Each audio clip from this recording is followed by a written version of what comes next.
Hi, I'm David Farnell for Winefox.ca, and I want to share with you a technique that I use to make wine very simple to understand. There are countless numbers of regions or grapes or winemaking styles that I think can be distilled down to really three functional categories. So I want to share with you in white wines, crisp, mellow, and lush. And what I mean by that is really well demonstrated by the fruit. Crisp wines are high in acidity. They tend to be from cold climates. They tend to be refreshing. Kiwi, Granny Smith apple. Now in your mind you can say Riesling, Sauvignon Blanc.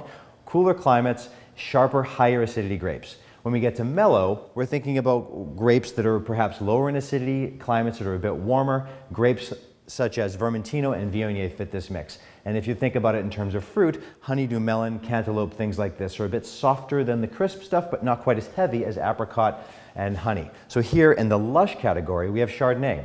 Tend to be also from warmer climates, barrel fermentation. Some of these winemaking techniques, as well as the climate, go to influence that rich, full, round feel. And now we'll talk about reds. With red, we speak of vibrant, smooth, and bold. So like a raspberry, no matter how ripe the Pinot Noir or Sangiovese grape gets, it's going to have that brilliant acidity to keep it balanced.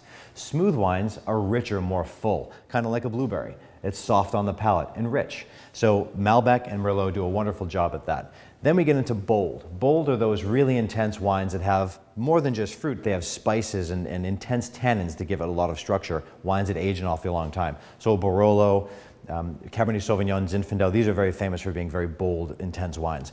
Now we have sparkling wine, which the most famous name is Champagne, from the region of Champagne, but we also have other sparkling wines. And they're essentially wines with bubbles trapped inside them. Then we have dessert wines, which we call sweeties, either from white grapes or from red grapes. And you'll notice when it comes to dessert, if you have an apricot tart or an apple pie or something that is white fruit, the wines that are made from Riesling or Sauvignon Blanc or Vidal really go beautifully. And with chocolate or with any red fruit dessert, we have port or Madeira or even a dessert wine made from raspberries. So there are your general categories for basically every wine in the world. They are either going to be crisp, mellow, lush, vibrant, smooth, or bold. They'll have bubbles in them or they'll be dessert wines. I'm David Farnell, and I want to thank you for joining us on Winefox.ca.